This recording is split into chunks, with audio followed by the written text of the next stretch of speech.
Hey everyone, it's Space Bat, and tonight I wanted to bring to you my favorite subject, space.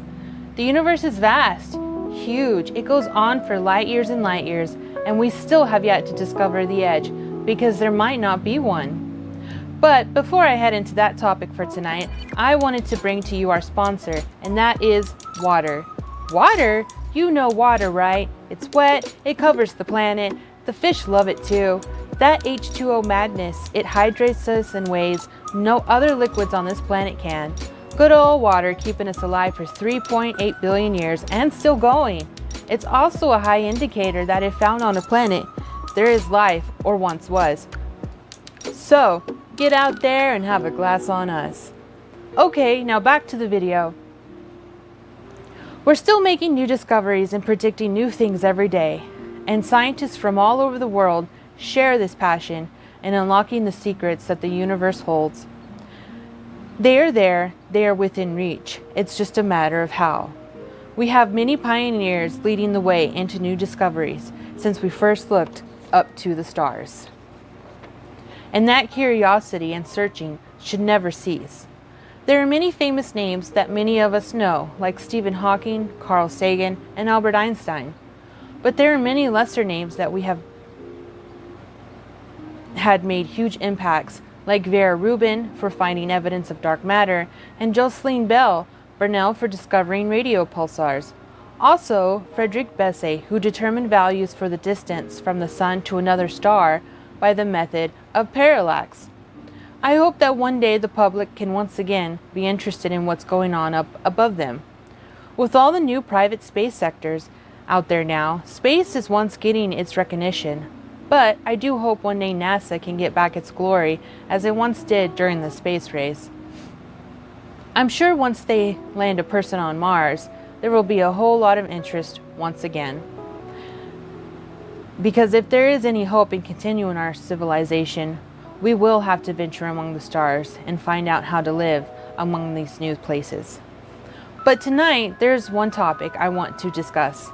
And there are many topics when it comes to space, but there's one that has recently become the center of astronomers and scientists, and that is the black hole. Einstein predicted them over a half a century ago when he published his theory of general relativity. But he did have his doubts about black holes. In 1964, they discovered the first signs of a black hole that was located in our own celestial neighborhood, the Milky Way galaxy. Then from there, it was discovery after discovery.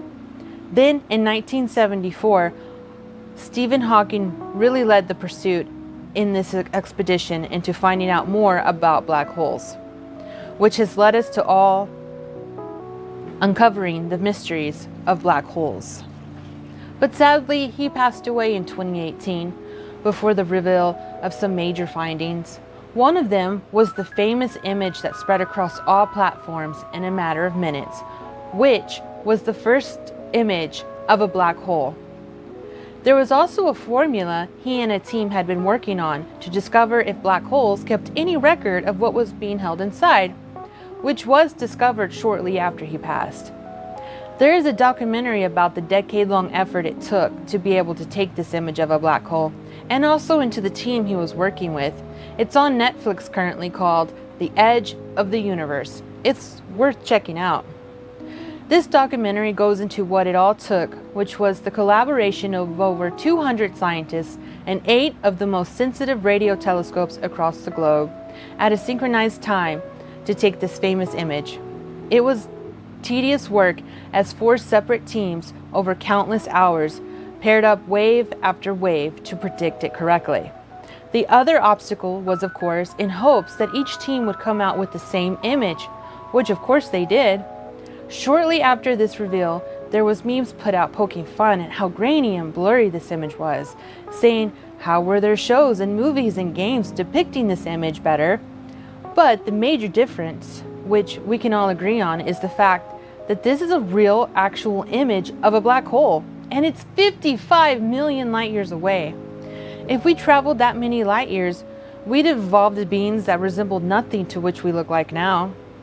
It's impressive what we can do when we unite together working towards the same goal. There was a question though I asked, which others have asked too, is why didn't we take a picture of our own supermassive black hole, Sagittarius A, that was in the middle of our Milky Way galaxy? What I found out was that there is too much debris in the way, such as gas and dust, and because we had not yet taken such a photo, they wanted to find something a little clearer and easier. The M87 black hole is also much bigger than our own supermassive black hole. It weighs about 6.5 million solar masses, and our own weighs 4.5 million solar masses. But since they can complete this amazing feat, they now set their eyes towards our own, which I am looking forward to. There was something else that stood out in the documentary on Netflix, and that was when they said the material that the black hole was taking in bore no resemblance to what was coming out as it grew smaller. So what was going on? My answer, which I'm no scientist, is that since it was taken in all that different material and stretching it out, it broke it down. So when it came out, it was just the remnants of whatever atoms that was left over. But where was the rest of it? That leads to the prediction of the possibility of white holes. We've seen that most of what we've predicted has been discovered, like the prediction of Neptune and brown dwarf stars, which I will be doing a video on later. These also were predicted but denied by a few. So there could be very much a white hole out there. Even Hawking has stated that what goes into a black hole could either exit out somewhere else in the universe or in an entirely other universe. The whole rule of a black hole is that nothing can escape it. So therefore the rule of a white hole is that nothing can enter it. So where is that stuff coming from? Is it another black hole or a door from another universe? Is it possible that a white hole could have been responsible for the beginning of time? If there is a white hole discovery that will lead us down a whole new path, questions even the possibility of many other universes, which some scientists have already stated that there could be. If there are others, does that mean there's another you? But we're not going down that rabbit hole tonight. There is some possible evidence that one may have been discovered. There was a discovery of an object back in the summer of 2006 of something that could possibly be a white hole. In a very far galaxy that does not produce a lot of stars, a NASA satellite detected a gamma ray burst that lasted 102 seconds. It's not normal for gamma ray bursts to last this long, since they usually last between 5 to 30 seconds. It could have been a supernova because they have long and short bursts. And this burst was a continuous one for 102 seconds. And in the photo, it does appear what a white hole would look like. I know that at some point in time, we will discover all that we need to know. I really enjoyed doing this video, and I hope you did too. I plan on doing more on all the amazing things about space, so stay tuned. Hope you learned a few things. Good night.